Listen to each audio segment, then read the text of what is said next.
आज दिल्ली से सियासत में नए संकेत पैदा करने वाली तस्वीर आई। ईडी और सीबीआई की छापेमारी को लेकर विपक्षी दलों का प्रदर्शन हुआ। कांग्रेस की अगुवाई में हुए इस प्रदर्शन में समाजवादी पार्टी के सांसद एसटी हसन के साथ साथ रामगोपाल यादव भी शामिल हुए। इसके बाद जब अखिलेश यादव दिल्ली पहुंचे तो उन्होंने गठबंधन के मुद्दे पर अलग सुर में बात की। यूपी में कांग्रेस से कन्नी काटने वाली अखिलेश दिल्ली में खामोश दिखे। अब चर्चा है कि कांग्रेस को लेकर सपा ने गठबंधन के दरवाजे पूरी तरह से बंद नहीं किए।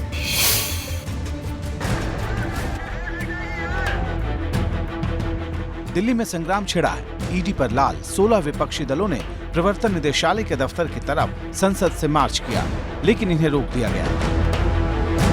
25 मिनट तक आगे बढ़ता दिखने वाला मार्च विजय चौक पर ही रोक दिया गया। यहाँ से ईडी दफ्तर की दूरी 2.5 किलोमीटर की थी, जिसे नापने के लिए ये तमाम विपक्षी दल उतावले नजर आ रहे थे।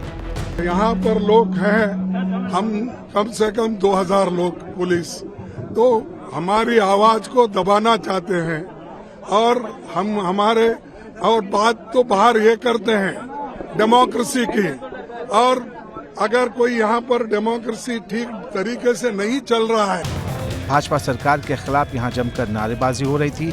अडानी से मिलीभगत के आरोप लगाए जा रहे थे। केंद्र सरकार को संसद के अंदर घेर रही विपक्षी पार्टियां आज सड़क पर आ गई है। आप तस्वीरें देख सकते हैं, संसद भवन के अंदर से मार्च करके तमाम सारे विपक्षी नेता पहुंचे हैं विजय चौक पे, जहां पे विपक्षी नेताओं को मार्च करना था ईडी दफ्तर तक, क्योंकि केंद्र सरकार की जो ईडी और सीबीआई की छापेमारी है लगातार विपक्षी नेताओं के ऊपर, इसको लेकर के तमाम सारे विपक्षी नेता लगातार इस बात को दोहरा रहे हैं कि केंद्र सरकार ईडी और सीबीआई का दुरुपयोग कर रही है। 200 सांसद ईडी की तरफ पैदल मार्च कर रहे थे, मेमोरेंडम देने के लिए रोक दिया गया बलपूर्वक। हम लोगों ने, हमारे नेता विरोधी दल ने कहा कि हमको 2 आदमी 4 आदमी एक कार में बैठा लो, लेके चलो। थोड़ी देर बाद कहते साहब ईडी आपसे मिलना नहीं चाहती।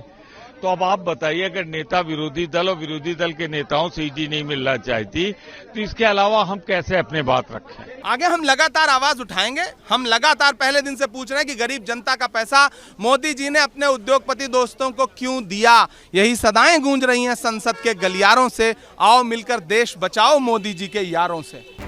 इस मार्च में समाजवादी पार्टी के नेता रामगोपाल यादव भी शामिल थे। इससे पहले विपक्षी दलों की बैठक में 16 दलों ने हिस्सा लिया। ये बैठक कांग्रेस अध्यक्ष ने बुलाई थी, लेकिन इस बैठक के बाद ईडी दफ्तर की तरफ निकाले गए इस मार्च में 2 विपक्षी दलों की गैर मौजूदगी की हर तरफ चर्चा थी। इनमें एक पार्टी थी टीएमसी तो दूसरी एनसीपी, यानी ममता बनर्जी और शरद पवार जैसे दिग्गजों की पार्टियों ने विपक्ष के ईडी के विरोध में निकाले गए मार्च से दूरी बना ली। अब इसके कई संकेत हैं। ममता बनर्जी की पार्टी के सांसदों ने संसद में सरकार के खिलाफ गांधी प्रतिमा के सामने प्रदर्शन किया।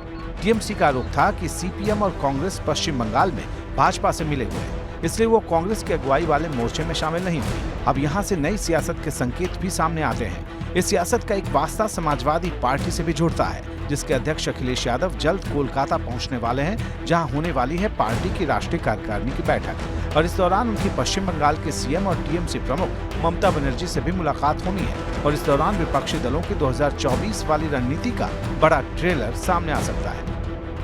शाम 5 बजे 17 तारीख को अखिलेश यादव और ममता बनर्जी की इस बैठक में कई बिंदुओं पर चर्चा होने वाली है। पहला ये कि किस तरह से बीजेपी को लोकसभा में परास्त किया जा सके। क्या कांग्रेस के साथ आना होगा या उससे दूरी रखी जाएगी? और उसके साथ साथ उत्तर प्रदेश और बाकी सारे राज्यों में किस पार्टी के साथ एक मंच पर ये दोनों नजर आएंगे। अब तक दोनों में दूरियां रही हैं, बातचीत लगातार होती रही है, लेकिन राजनीतिक बिंदुओं की अगर बात करें तो अभी भी ऐसे कई सारे मतभेद हैं जिन्हें एक मंच पर लाना होगा। यूपी में लोकसभा चुनाव का सबसे बड़ा संग्राम होने वाला है। यहाँ की 80 सीटों पर लड़ाई है, लेकिन अगर इसके साथ बिहार की 40 और पश्चिम बंगाल की 42 लोकसभा सीटों को जोड़ दें तो तादाद 162 तक पहुँच जाती है। और अखिलेश का मिशन इन तमाम सीटों पर भाजपा को चुनौती देने का है। लोकसभा चुनाव हम लोग का पास बहुत अहम चुनाव है। हम लोग का एक ही सूत्री कार्यक्रम है, हम लोग देश से भाजपा को हटाना चाहते हैं। तो देश के जो भाजपा में हम लोग हटाएंगे, हम लोग को पहले उत्तर प्रदेश में हम लोग को ज़्यादा सीट लेके आना, इसलिए ये रणनीति हम लोग तैयार करेंगे जो उत्तर प्रदेश से ज़्यादा सीट कैसा हम लोग लेके आएंगे। और अलग अलग जगह में हम लोग कुछ लीडर के साथ बात भी कर रहे हैं, बात भी करूँगा। यहाँ ममता जी के साथ भी बात करूँगा 2024 चुनाव के लिए। ये सच है कि सपा कांग्रेस की तरफ से बुलाई जा रही विपक्षी दलों की बैठक में अब तक लगातार शरीक हो रही है, लेकिन ये भी उतना ही बड़ा सच है कि अखिलेश के मन में कांग्रेस की अगुवाई वाले किसी मोर्चे में शामिल होने को लेकर हिचक दिखती है। गठबंधन की तस्वीर भी साफ नहीं। ऐसे में अगले कुछ दिनों में राजनीति का रणनीतिक चक्का तेजी से घूम सकता है, जो दिल्ली में विपक्षी एकता के इस ट्रेलर से कुछ अलग होगा।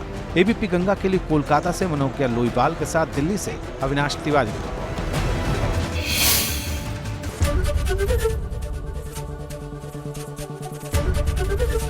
एबीपी गंगा, खबर आपकी, जुबान आपकी।